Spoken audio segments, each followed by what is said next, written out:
This is Penny's second session using positive reinforcement and the cone. So I'm going to kind of just start with her going up to the cone, but not outside the trailer. So really, if I was redoing this, I'd probably have her just touch that cone away from the trailer like you saw in the last video where it's like 10 or so feet away. Um, and maybe even build it up, like bringing the cone closer to there because again, like I said in the last video, I thought it went a little bit fast. She is doing well with this though. Like right now, she's just touching the cone and then receiving reinforcement, and then I'm just kind of moving the cone a little bit further and further. But again, I think I'm rushing a little bit. But look at her here. She's just hopping right in the trailer. Like she's already got 2 feet. If you go back and watch the very first video, not the last one where I'm using positive reinforcement, but the very first one, you can see how long it took me to get her to get 2 feet into the trailer. It took the whole video, and I cut out huge chunks of that video just to get just to show you how like it was like a 30-40 minute video, and then I finally got her in, and there was a lot of pulling and chasing and lunging and lots of pressure in order to this, and then it's been less than a minute.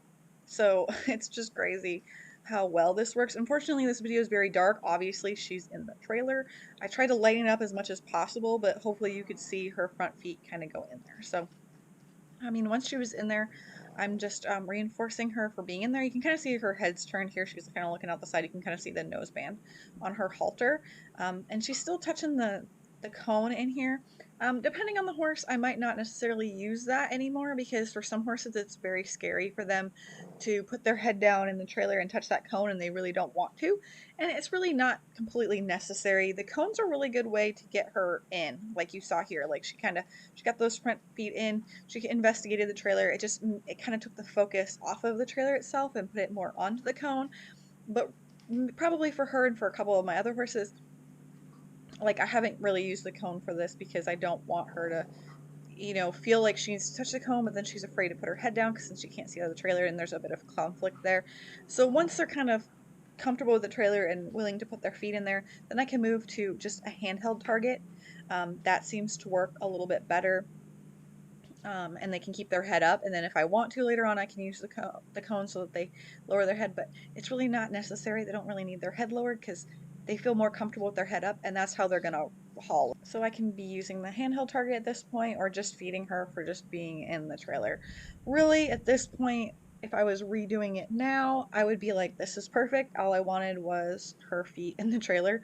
I'd be rewarding her a lot for doing that and then asking her to back out, and then again rewarding her for backing out calmly and gently and slowly, and kind of seeing how that goes. If she's rushing out, then we kind of got to adjust, how she feels about this, and then if she's feeling positive and like really wanting to go back in the trailer, we could do that again, or we could just call it a session. So the thing about these sessions are they're a little bit long for what I would do now, and I would just kind of adjust it a little bit. But I just wanted to show how different her body language is, how different the time it took for her to get into the trailer is. It's just night and day, completely different.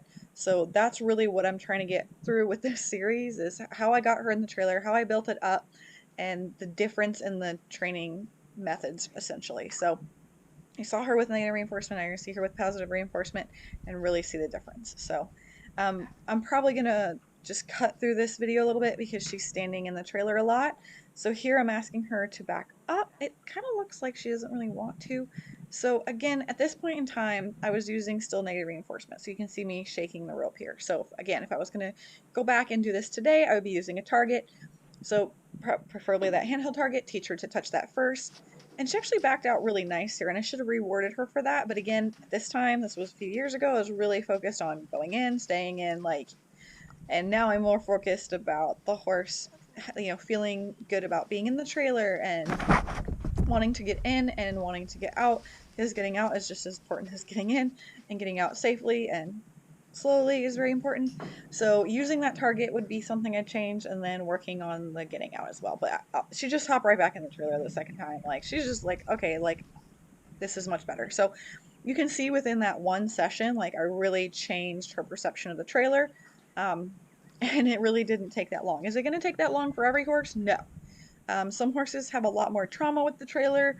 Um, it could just be a longer process. Like my Mustangs, I work on trailer loading just for a couple minutes every day and get them, feeling better about it. Like Atlas is still really kind of weird about his hind legs. He doesn't want to put his hind legs in, and we're still working on that and we're taking our time. It's not a big deal. Um, obviously I want my horses to get in trailer. It's important to load, but rushing them and scaring them is not necessary. So, but yeah, so I'm just going to kind of cut through this because I think I did the majority of my work is just her being halfway in the trailer and then backing out of the trailer, and that was pretty much it for this session. So I'm going to ask her to back out again. I'm not sure if I'm shaking the rope or if she wanted to back out on her own, but she does back out quite nicely.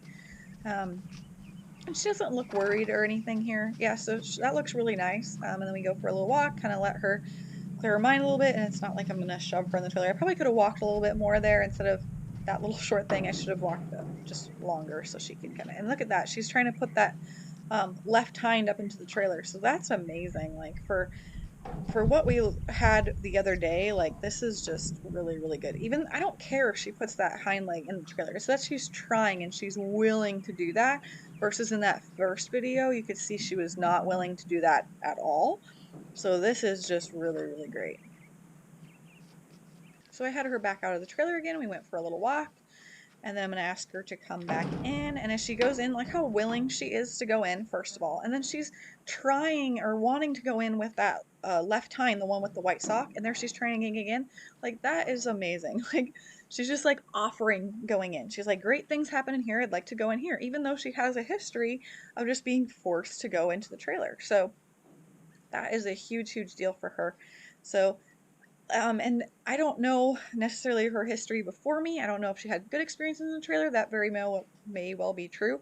But I did not make the trailer a great place when I was using a lot of negative reinforcement and putting a lot of pressure on her. So, it just depends on how the horse feels about the trailer. But let them tell you how they feel about it. But this looks really, really great.